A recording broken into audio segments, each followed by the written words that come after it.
মুরগি খাইতে চাইছে, মতো বাপ নাই, আছে ওই একটা মা, একজন আজকে একটা তোমার মাঝে খালি একটা মুরগি চাইছি দেখতে। ভিডিওটি দেখে কারোর মন কাঁদেনি এমন মানুষ বোধহয় খুঁজে পাওয়া মুশকিল। মায়ের অসুস্থতার কারণে বাধ্য হয়ে পরিবারের হাল ধরা এই ছোট্ট মাদ্রাসা পড়ুয়া শিশুটির অঝোর কান্না দেখে স্থির থাকতে পারেননি বহু মানুষ। অনেকেই সাহায্যের হাত বাড়িয়েছেন, আবার অনেকে ভিডিওটি দেখে শিশুটিকে খুঁজছিলেন যেন তার পরিবারে কিছু সহায়তা পৌঁছে দিতে পারেন। তবে সত্য কখনো চাপা থাকে না। অনেকেই খোঁজ নিয়ে সেই ভাইরাল শিশুটির সম্পর্কে যে সত্যতা জানতে পেরেছেন তা রীতিমতো ভয়াবহ। অনেকে এবার সেই শিশুটির আসল চেহারা ফাঁস করে দিয়েছেন, যা রীতিমতো ভাইরাল হয়েছে নেটিজেনদের কাছে। আমার বাবাটা কাপ্তান ব্রিজের অ্যাক্সিডেন্টে মারা গেছে। কথায় আছে চোরের 10 দিন আর গেরস্তের 1 দিন। তথ্য প্রযুক্তির কল্যাণে যতই কেউ অন্যায় করে কিংবা মানুষের আবেগ বা বিশ্বাস নিয়ে লুকোচুরি করতে যায়, ততই যেন তার ধরা পড়ে যাওয়ার সম্ভাবনাটাও বেড়ে যায় বহুগুণে। তেমনি এবার এই ছোট্ট ছেলেটির মিথ্যা ও দ্বিচারিতার বিভিন্ন প্রমাণের ভিডিও ছড়িয়ে পড়েছে নেট দুনিয়ায়। আমরা যেখানে থাকি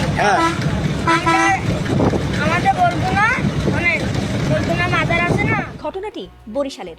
আর ভাইরাল হওয়া প্রথম ভিডিওতে সেই শিশুটিকে কান্না করে অভিযোগ করতে দেখা গেছে। সেখানে শিশুটি বলছিল যে তার বাবা মারা গেছে এবং মা শয্যাশায়ী। সে স্থানীয় একটি মাদ্রাসায় সকালে পড়ে আর বিকেলে পেটের দায়ে বাজারে আর বাসে ভিক্ষে করে। বাসে বাজারে ভিক্ষে চাইতে গিয়ে তাকে মারধর করা হতো বলেও জানিয়েছে শিশুটি। এমনকি একজনের কাছে অসুস্থ মায়ের জন্য একটি মুরগি কিনে দেওয়ার অনুরোধ করলে সেই ব্যক্তিও তাকে মারধর করে।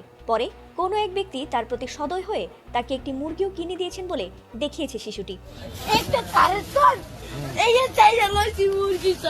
এছাড়াও আরেকটি ভিডিওতে শিশুটিকে দেখা গেছে বাসে তার নাম আব্দুল্লাহ বলে জানালেও ঠিকানা বলতে বারবার যেন থমকে যাচ্ছিল সে।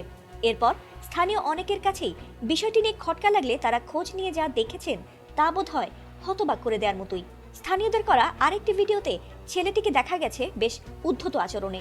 এরপর বেরিয়ে আসে এই ছোট্ট ছেলেটির বড় মিথ্যাচার।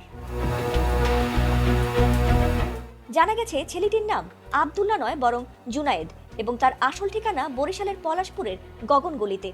আর তার মা মোটেই শয্যাশায়ী নন, বরং সুস্থ। এমনকি তার বাবাও বেঁচে আছেন এবং তিনি রিকশা চালান।